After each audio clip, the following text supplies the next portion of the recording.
I guess I could try to answer the question by like maybe sort of, you know, speaking to like, again, my experience. Like I still, no, I don't know, I mean, a lot of the history's been like sort of, you know, and sort of people that I've met that are from there, for instance, like literally grew up there, have like family connections over like generations, you know, and so on, can kind of speak to, or have sort of spoken to like the history, but like, again, my sort of recollections, I mean, I'll just share a simple example of like being or going to the lower ninth, you know, for the first time on this most recent trip, and like, you know, it in spite of like the devastation, the obvious devastation, and the, you know, the fact that it's essentially a ghost town, you know, I was struck, you know, by, you know, my perceptions prior and like my perceptions like, you know, sort of during and say after. Like I mean, I just thought the lower ninth ward was, you know, this impoverished community of blacks, and going down there, even given like, you know, the fact that, like I said, it's a virtual ghost town, you know, that it just, I was, you know, surprised, and it's gonna sound weird that it was like, you know, it was like the full range of sort of economic, you know, people from economic backgrounds, albeit like black, so in terms of segregation. So I'm still trying to, what I'm trying to say is I'm still trying to get like a grip on like, you know, that part of it, you know what I mean? I think it's hard to experience a place like post something, because you never get like the full experience in spite of like the history, you know what I mean? You know, especially in this situation, you know, because it's just so like, you know, dramatically changed, you know, and hope it may not be the same. Obviously, again, hopefully, you know, it can return, like say a community like that can sort of, but you know, I guess what I'm saying is that it seems more vibrant than like, more like kind of filled out and more dimensional than like, you know, than I thought it would be, if you will. So, you know, I don't know if that answers your question, but you know, it's kind of, yeah. I mean, there's more. There was just the real sort of spirit, even with the people that I met in the down there. It was just like a real sort of, you know, spirit or something that had nothing to do, you know, Katrina. Even though it was all about that, you know, in a lot of respects. You know, the rebuilding, the reclaiming, you know, so the piece is again inspired by and taken from the film Give Me Shelter, in which most notably at the end, this person is murdered by the Hells Angels, and the person happened to be this kid Meredith Hunter, who was 18 at the time, and you know, and is, I suppose I was struck by the fact that, you know, this is an event that a lot of people have heard about, and it's become this symbol of like the end of this period, this, you know, this counterculture revolution, and yet this person has sort of been more or less forgotten to history, or never even sort of spoken about, you know, legitimately, you know. So I was curious after watching the film, like one, being struck by the fact that, you know, this very sort of, you know, sad and somewhat, you know, brutal, you know, thing occurred, you know, and it's captured on film, and you know, and by the fact that you know, it's pretty much, you know, unresolved in terms of like the actual death. I mean, it's hard not to be struck by like, you know, some of the questions that, you know, arise, you know, that have arisen, you know, about like the death. Like, you know, was he, you know, I don't want to get into motive and all of that, but you know, there's this kind of sadness that, like, you know, that I, for whatever reason at the time, could draw parallels with like, you know, the tragedy and, you know, I mean, there were similar feelings about like Katrina, you know, like in the fact that it unfolded on television, you know what I mean, in front of the world, you know what I mean, and, you know, was this really frustrating, tragic event, you know, where, you know, that had probably as much to do about like, you know, I mean, it's a natural disaster, you know, on the one level, but then there's like this sort of, you know, infrastructure that was, you know, sort of, I mean, there's like all these issues of like, you know, infrastructure or, you know, obviously the levees broke, and so that gets into government and so on and so forth. And a lot of blame, obviously, can go around, but in the end, it's just like this really tragic event, you know, that, you know, you feel helpless sort of watching, you know, unfold. So like for me, I was, for whatever reason, projecting this thing that I just saw onto like the Katrina event, and it, you know, because of the obvious sort of, you know, emotion that they both evoke, you know, and sadness and so on. So it was inspired to like try to make a piece, you know,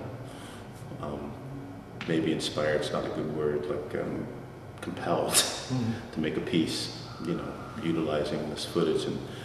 an attempt to not so much speak about the event, you know, or the act, the murder. I'm not as interested in that, but more so to sort of try to tap into like, you know, it becomes like this myth about like, you know, this death, this kind of sort of ritualized sort of killing and so on. I mean, it's, you know, which is not true. So for my piece, I just like that juxtaposition that like, you know, on the one hand, you know, in one space, this murder's being played out and repeated, and in another space, playing at the same time, is like, you know, this scene from the film, you know, that bears the same title as the song, you know, and it's kind of happening, they're happening at the same time, but yet this segment of film was, you know, speaking about liberation, you know what I mean? So it becomes like, again, like this kind of symbol of like liberation, you know, which is, you know, obviously a somewhat radical one. Symbol of liberation, revolution, you know, and so on, but, you know. But you know, are they, those are Black Panthers, at least they are, Black Panthers are depicted in the film. Well, I think, or like at least there's a connection. Yeah, I think that it's the literature is like, you know, I mean, they're reading, you know, so I see it as like, yeah, I mean, I don't know who the characters are or but how you also see them as Black Panthers. Yeah. Right? Like different parts of the film, they're, you know, different parts of that scene, they're also talking about like, you know, the formation of like, you know, music, American music, you know, and specific to like, you know, the blues and, you know, pop and rock, you know what I mean, and sort of like this kind of like, you know, reduction or, you know, of like rock, you know, as it's sort of, or, you know, as it's taken from like the blues, you know, and so on, so, which I found interesting. But speaking specifically to this notion about like the end is, you know, something ending, you know, like you say the death of this kid and sort of how that became some symbolic of like the end of this revolution and the end of like this era in the late 60s, and sort of like, you know, Katrina sort of being the, you know, maybe signaling or sort of after the fact becoming like, you know, the end of like this place as it was known, you know, for a long time, you know. So, but for me, like this whole notion of like, you know, sort of choosing like, I think I chose like the neighborhood, you know, and, you know, more than like the site, you know, as a place to sort of show my piece, you know. Insofar as it gets into this notion of like liberation, you know what I mean, like Treme being like historically a place, you know, the most freed slaves during slavery, you know, and also the neighborhood that has Congo Square, you know, and so on, and like this notion about like liberation, like the symbolic liberation of like this spirit, like this sort of kind of bringing home like this, you know, what it gets a little cheesy maybe, but it's like, you know, it's like bringing this spirit to this place, you know, this kind of neutral place to sort of be free, you know what I mean? And like, you know, so like in a sense, like, you know, I don't know that that really resolves anything, but I think that like in a similar way, like, you know, there's kind of a hope in that, you know, there's a hope because it's, you know, similarly Katrina or the, you know, it's just so unresolved, but I think that like, you know, that there's something to be said about like that, the unknown, you know, this notion that like, you know, of like freeing something, you know, so that like it can take on like, you know, not be trapped, so it can sort of begin to sort of, you know, to regenerate and to, you know, transform into whatever it's going to be, you know, which is hopefully something like positive. I mean, I guess that's the point about like the afters, like, you know, I mean, regardless of where you think you're going to go, there's a sense of, you know, of the unknown, obviously. So, and, well, I mean, insofar as like using like, you know, the cross as a form, I suppose that it comes out of, you know, like my background with religion, you know, Christianity and so on. I mean, not having arrived at that necessarily through my family, but I did go to a school in the Midwest that, you know, was a Christian evangelical college, you know, small college. And, you know, and I think that like, you know, in terms of like why it's significant, you know, is that I think that like I was obviously forming as an artist, you know, in this place. I mean, I'm from, again, Southern California, so by way of Georgia, born in Georgia, raised in Southern California, went to college in, like I said, the Midwest. And so like I think a lot of like sort of ideas, you know, that were formed as I was forming, you know, still sort of reside in the work. I mean, hopefully they're a lot more complex, but namely like, you know, issues of like, you know, racial identity, you know, and sort of, you know, religion, you know what I mean? Especially as it more specifically relates to like conservative politics and religion, you know, which was all of that stuff was forming, you know, when I was in college, you know, so like this sort of marriage, you know, of the two. And I think that the place where I went to college was not necessarily ground zero, but could in some respects be described as such. You know, so I was like forming these notions, you know, or looking at the contradictions, you know, inherent in like religion, you know what I mean, and race, and you know, clearly there's a long history, you know, and so on. So again, like, I've just tried to take that as like, you know, source material, you know, and shape it into something that's like a little bit, you know, less sort of like didactic and specific in the sense that like, you know, I use crosses or the cross, you know, as a symbol, but I hope that it, you know, sort of, you know, gets fused or becomes like, you know, more metaphoric, you know, because I also see the cross as like the grid, you know, I also see the cross as, you know, I mean, it's a symbol that, you know, I see it as a symbol, and I use symbols, not just the cross, you know, I've also used like, you know, the swastika. So for me, it's like the origin, like, of like symbols, like, you know, and how they get sort of like co-opted or transformed, you know what I mean, to mean like something other than like their original. Try to like sort of incorporate, like,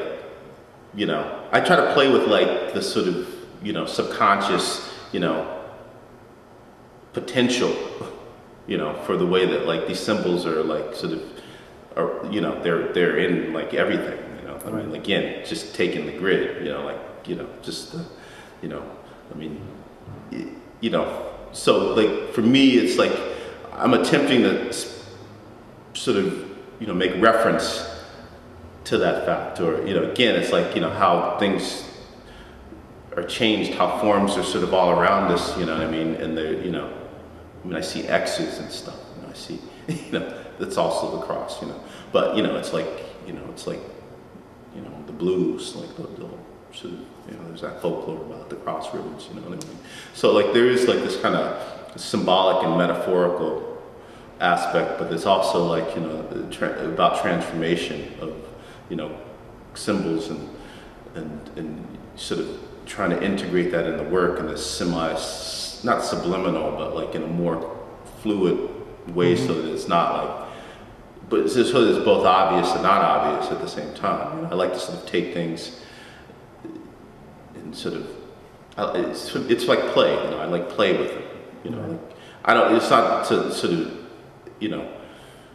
it's not irreverent play. It's like, it's very reverent, maybe a little uptight. But I do like the, but it's just, it is the way that I like, work, So yeah, there's, the cross is there, but it's not the Christian cross per se, even though I started on that path, I'm describing it, but it's just like, it's in there like anything, I see crosses in your shirt, it's the grid, what I mean? So, but it's kind of like, seeing like Jesus and like, and like, bread. I mean, it's sort of humor. I mean, it's like a kind of absurd humor to me, but it's kind of, I'm also like sort of delivering it somewhat deadpan, you know what I mean? It's like, to paint the cross like, in African colors, it's, but that, I mean, there's obviously a history, of like imperialism, but there's also like, the way that other cultures play with other, symbols, like the swastika coming from something completely unrelated to, where it is, like, I mean, the symbol of goodwill, what I mean, that gets flipped, transformed. I'm interested in that kind of sort of manipulation, what I mean, manipulation of forms, obvious forms, and like, how far can I push them, how badly are they sort of like failing, what I mean, because I can't, it's the same way with like taking someone else's footage, like, am I transforming it, how much work, do I need to put into it, or should I just like keep it simple?